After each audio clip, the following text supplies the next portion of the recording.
A sabedoria de Salomão manifesta na oração que ele fez na inauguração do templo.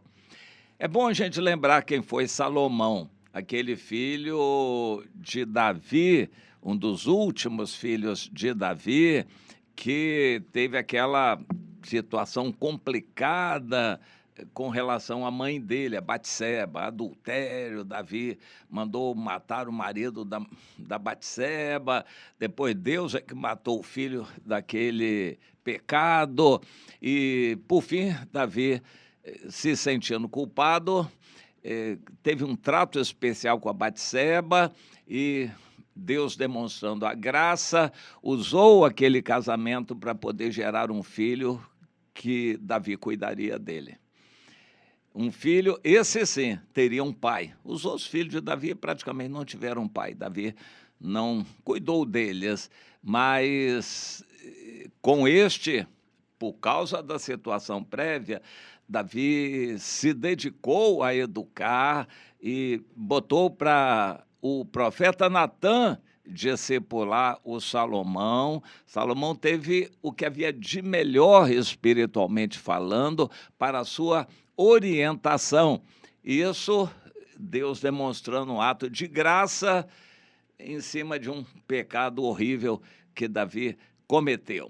Deus é assim, onde abundou o pecado, superabundou a graça. Deus tem prazer em mostrar graça.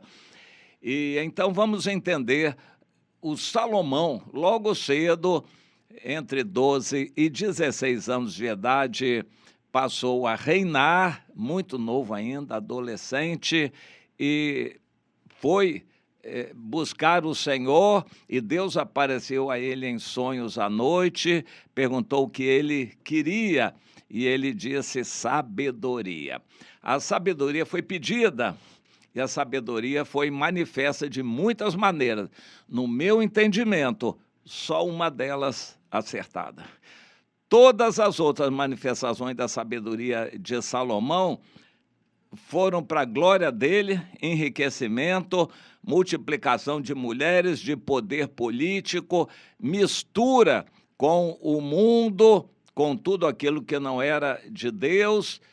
Ou seja, a sabedoria Salomão usou praticamente na maior parte para coisas que não trouxeram gente para perto de Deus. Mas uma manifestação da sabedoria valeu por todas, que foi a oração que o Salomão fez na inauguração do templo. Está em 1 Reis, no capítulo 8, bem como em 2 Crônicas, no capítulo 6. Esses capítulos são relativamente longos, porque a oração foi longa. No entanto, uma oração tremenda, inspirada por Deus, que demonstrou verdadeira sabedoria.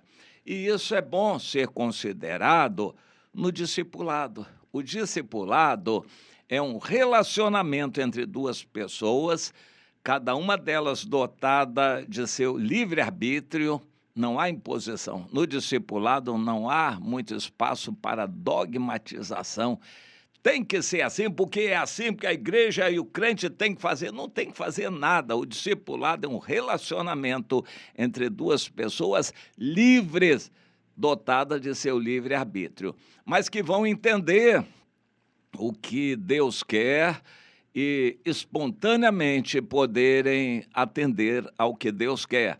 O mais experiente vai ensinar para o mais novo, vai discipular o mais novo no caminho do Senhor. Salomão foi muito bem discipulado e quando ele pediu sabedoria, Deus deu. Infelizmente, ele usou sabedoria para outras coisas.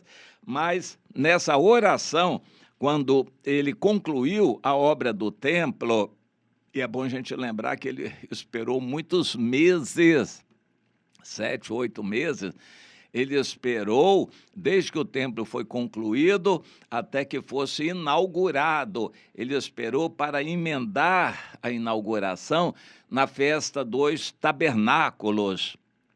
E ele queria fazer uma grande festa, matou muito animal. Imagine você, 120 mil ovelhas e 22 mil bois. Claro que alguns foram para sacrifício pelo pecado, alguns para holocausto, mas a maioria para sacrifício pacífico, ou seja, um churrasco para o povo comer. Muita gente, durante vários dias, comeu muita carne de muitos animais que o Salomão mandou matar.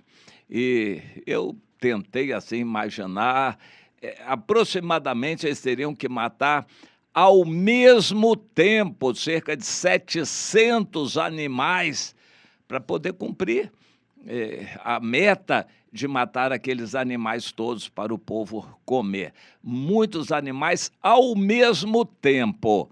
Claro que não foi somente sobre o altar, mas por fim veio o grande momento. Salomão fez uma tribuna não alta demais, mas um pouco alta, digamos, no máximo 2 metros, e ele subiu ali em cima e naquele momento importante ele se ajoelhou, se dirigiu a Deus e orou.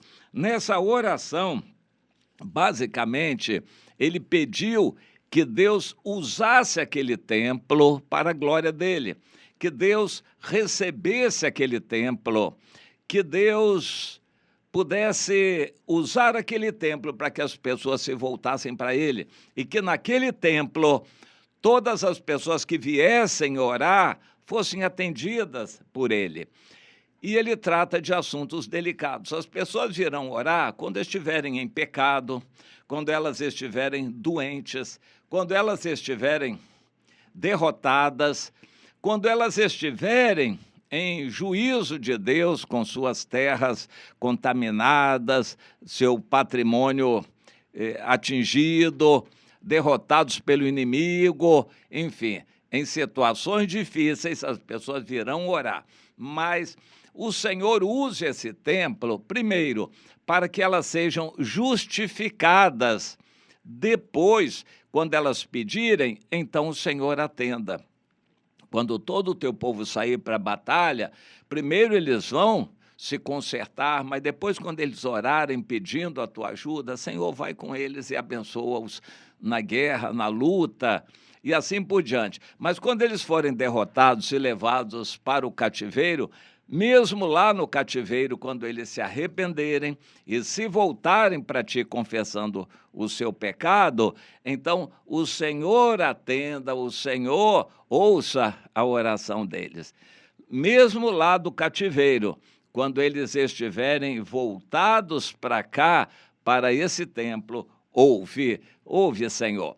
Deus aceitou aquela oração. O templo seria para isso mesmo, um lugar de conserto, um lugar de encontro com Deus, um lugar de confissão de pecados e pagamento pelos pecados com o sangue dos animais que seriam mortos. O templo seria um local de encontro com Deus, e Deus aceitou. Antes, a nuvem encheu o templo, Deus demonstrando que estava gostando, e depois da oração, Deus fez descer fogo do céu e consumiu o sacrifício ali perante todo o povo, para que todos soubessem que Deus estava aceitando aquele templo.